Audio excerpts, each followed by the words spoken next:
নমস্কার। হস্তকরতলে যদি একটা রেখা সঠিক সুন্দরভাবে এবং মাউন্টটা যদি ঠিক উচ্চ হয় তাহলে কিন্তু জীবনের অর্ধেকটা ভালো কিন্তু সে একটা রেখায় দিতে পারে।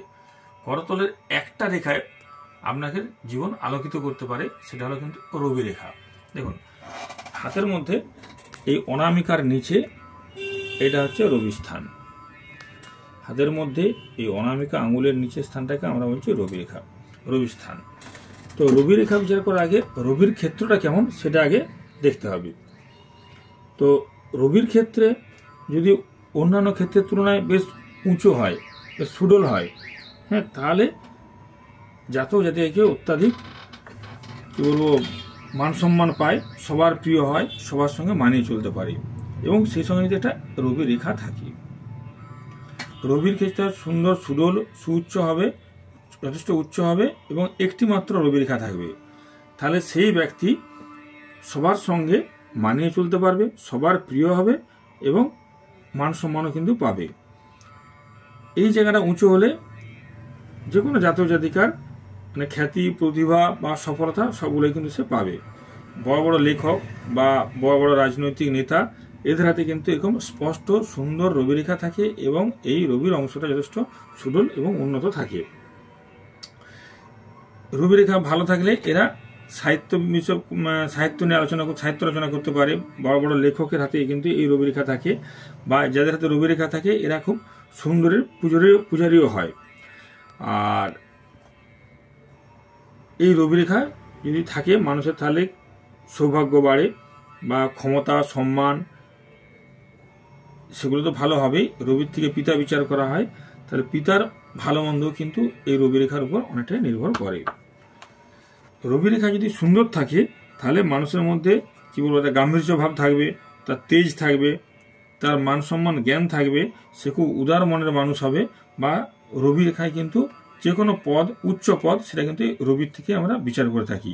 এই রবি রেখা থাকবে, রবির সুডল হবে, তাহলে সে কিন্তু উচ্চ পদে চাকরি করতে পারবে বা যে কোনো উচ্চ পদ কিন্তু সে পাবে।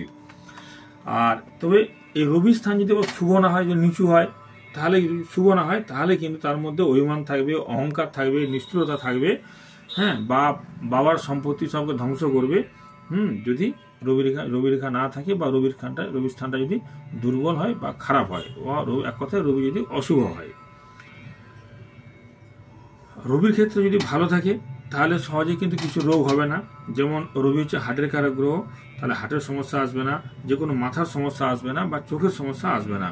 বা রবি রেখা যদি খারাপ হয় বা রবির স্থান যদি খারাপ হয় তাহলে কিন্তু সে মানসিক রোগ বা অবসাদ রোগেও কিন্তু ভুগতে পারে। আবার করতলের তুলনায় যদি রবি রেখাটা বেশি উঁচু হয়ে যায় তাহলে সে হবে ক্ষমতালোভী, অর্থবান, বিদ্বান, কিন্তু দাতা অতটা হবে না, কিন্তু তার ইনকাম করার মানসিকতা কিন্তু সবসময় থাকবে।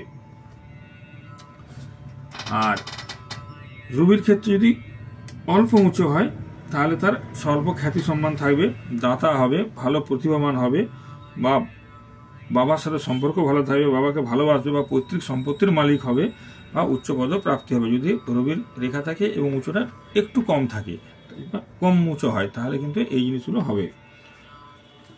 আর রবির ক্ষেত্রে যদি এই রেখা হয়তো আছে কিন্তু এই রবির স্থানটা খুব নিচু, হাতের কাছে খুব গর্ত হয়ে গেছে, তাহলে কিন্তু তার কপালে দুর্ভাগ্যের কিন্তু শেষ নেই। সে হাজার চেষ্টা করেও বড় হতে পারবে না, তার ভাগ্য থেকে কখনোই সাথ দিবে না। তার মধ্যে হাজার গুণ থাকলেও তার কিন্তু সে গুণের কিন্তু প্রকাশ সে ঘটাতে পারবে না, বা সমাজে সে একজন হয়ে উঠতে কিন্তু কোনো মতেই পারবে না। আর সে শুধুই কিন্তু কী করবে, কল্পনার জগতে ভাসবে, কিন্তু কাজের কাজ তার কিছুই হবে না যদি রবির স্থানটা নিচু হয়। রবির ক্ষেত্র উঁচু হবে, রবি রেখা থাকবে, তাহলে সেই ব্যক্তি কিন্তু সমাজে সবার মধ্যে থেকেও সে কিন্তু নিজের মান সম্মান অর্জন করতে পারবে এবং তার নাম চারিদিকে ছড়িয়ে পড়বে, বা সে সমাজে একজনের শ্রেষ্ঠ মানুষ কিন্তু হতে পারবে। এটা হচ্ছে আমাদের হৃদয় রেখা। তো রবি রেখা যদি হৃদয় রেখা এসে শেষ হয়ে যায় তাহলে তার মধ্যে ভালো মানবতাবোধ ভালো থাকবে, কারণ রবির থেকে এসে সবার ভালোবাসা পাবে। আর সমাজ বা রাষ্ট্রের ভালো কাজের সঙ্গে সে যুক্ত থাকবে, তার কিন্তু কখনোই অর্থাভাব থাকবে না। সে নিজের প্রতিবাদ দ্বারা অন্যায়ের কিন্তু প্রতিবাদ করতে পারবে, যদি এই রবি রেখা হৃদয় রেখায় এসে থেমে যায়।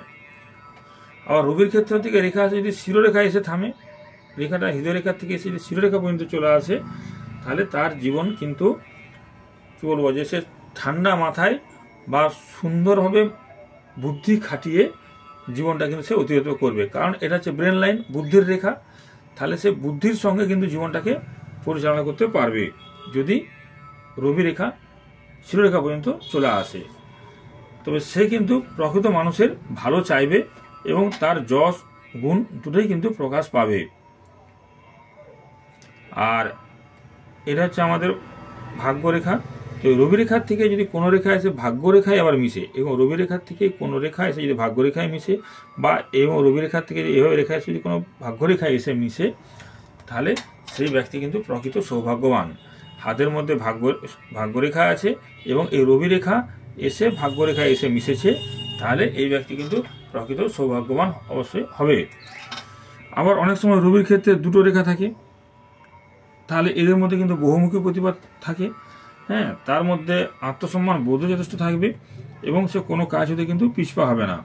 তো দুইয়ের বেশি যদি রবি রেখা থাকে, সেটা কিন্তু শুভ নয়, কারণ তার কোনো দিকেই সে ভালো হয়ে উঠতে পারবে না যদি দুইয়ের বেশি রবি রেখা থাকে। আবার দুটো রবি রেখা যদি পরস্পর এরকম জড়িয়ে থাকে, সেটা কিন্তু ভালো নয়। সে তার নিজের মতবাদ কখনোই সে প্রকাশ করতে পারবে না। তার মধ্যে সবসময় একটা স্বভাব হবে কি হবে না, এরকম একটা সবসময় তার মধ্যে চিন্তা ভাবনা কাজ করবে। আবার রবির ক্ষেত্রে যদি কোনো ক্রস চিহ্ন থাকে, তাহলে এই ব্যক্তি খুব কৃপণ হবে এবং সে প্রচুর পরিশ্রম বুদ্ধি খাটিয়েও সে কিন্তু উন্নতি লাভ করতে, জীবনে উন্নতি করতে পারবে না যদি রবির ক্ষেত্রে ক্রস চিহ্ন থাকে। সে প্রচুর পরিশ্রম করবে, বুদ্ধি খাটাবে, কিন্তু তবু সে তার যোগ্যতা অনুযায়ী সম্মান পাবে না বা সে ধনবান হতে পারবে না। রবির ক্ষেত্রে যদি কোনো বৃত্ত চিহ্ন থাকে, তার সম্মান, অর্থ, সম্পত্তি কিন্তু বৃদ্ধি পাবে। রবির ক্ষেত্রে বৃত্ত চিহ্ন কিন্তু সম্মান, অর্থ এবং সম্পদ দেয়। আবার রবির ক্ষেত্র থেকে যে একাধিক রেখা এরকম বেরিয়ে যদি আয়ু রেখায় এসে মিশে, রবির ক্ষেত্র থেকে একাধিক রেখা বেরিয়ে যদি এরকম আয়ু রেখায় এসে মিশলে, জাতক কিন্তু যথেষ্ট ধার্মিক হবে, ক্ষমতাবান হবে, বুদ্ধিমান হবে এবং যথেষ্ট পণ্ডিত হবে, এবং সে কি বলবো, যে রাজ্য বা রাষ্ট্র দ্বারা সে কিন্তু যথেষ্ট পুরস্কৃত হবে। রবি রেখার থেকে এরকম রেখা এসে যদি আয়ু রেখা এসে মিশে, তবে এই রেখাগুলো যদি এরকম কাটা এরকম অর্ধেক থাকে, তাহলে কিন্তু তার অপযশ বাড়বে, তার কিন্তু ভালো কিছু হবে না, জীবনটা হতাশায় ভরবে। রবির থেকে রেখা যদি সে অর্ধেক হয়ে আসে, ছিন্ন ভিন্ন রেখা থাকে, তাহলে কিন্তু সেই ফল সে পাবে না। সে পরিশ্রম করলেও সে তার পাণ্ডিত্যের ফল লাভ করতে পারবে না, এবং সে অনেক সময় মিথ্যা অপবাদ শিকার হয় বা তার টাকা পয়সাও অকালে যাওয়ার সম্ভাবনা থাকে। আবার রবির ক্ষেত্রে যদি তিল চিহ্ন থাকলে অপযশ, সে যে যার উপকার করবে সেই তার সঙ্গে বিশ্বাসঘাতকতা করবে, অর্থহানি ঘটবে বা যে কোনো সময় দুর্ঘটনাও ঘটতে পারে, মাথার যন্ত্রণা বা রক্তচাপ বাড়তে পারে, কারণ রবি হচ্ছে মাথারও কারক গ্রহ, বা চোখেরও সমস্যা কিন্তু আসতে পারে। আবার রবির ক্ষেত্র থেকে যদি একাধিক রেখা এই অনামিকার দিকে চলে যায়, এরকম একাধিক রেখা যদি রবির ক্ষেত্র থেকে অনামিকার মধ্য দিয়ে চলে যায়, তাহলে এরা কিন্তু যথেষ্ট বুদ্ধিমান হয়, পরিশ্রমী হয় এবং সৎ হয়, এরা গুণীমানীও যথেষ্ট হয় এবং এদের অর্থকষ্টও থাকবে না। রবির থেকে যদি একাধিক রেখা এই অনামিকার দিকে চলে যায়, সেটা কিন্তু ভালো, বা সে পরের ধনে কিন্তু ধনীও হতে পারে। আবার রবির ক্ষেত্রে যদি এরকম স্টার চিহ্ন থাকে, তাহলে কিন্তু তার পরধন প্রাপ্তির সম্ভাবনা বিরাট থাকে, বা অপরের টাকায় সে ক্ষমতাশালী হয় বা ধনী হয়। আর যার হাতে রবি রেখা নেই, হাতে শুধুই গোল এবং সুডল, রবির মাউন্টটা সুডল কিন্তু কোনো রবি রেখা নেই, সেই ব্যক্তি কিন্তু অন্ধকার পথেই হাঁটে। সে কখনোই কোনো কাজ করে সুনামও পাবে না, প্রচুর পরিশ্রম করে সে হয়তো সংসার চালায়। হ্যাঁ, এরকম রবি রেখা মাউন্টটা শুধু সুন্দর, সে প্রচুর পরিশ্রম করে দীর্ঘ সংসার চালায়, কিন্তু তার কোনো সুনামও নেই, তার কোনো মান সম্মানের সেরকম সে পায় না যদি কোনো রবি রেখা না থাকে। হ্যাঁ, তার কোনো মানে কাজের প্রাপ্য মর্যাদাও কিন্তু সে পায় না যদি রবির স্থানে কোনো রেখা না থাকে। এইভাবে আমরা রবির থেকে বিচার করে থাকি জীবনে সে কি সফলতা লাভ করতে পারবে। জীবনে অন্যান্য যতগুলো হস্তকরতলা মাউন্ট আছে তার তুলনায় কিন্তু এই রবি রেখার গুরুত্ব যথেষ্ট। রবি রেখা না থাকলে সেই ব্যক্তি হাজার চেষ্টা করেও জীবনে সফলতা লাভ করতে পারে না। নমস্কার।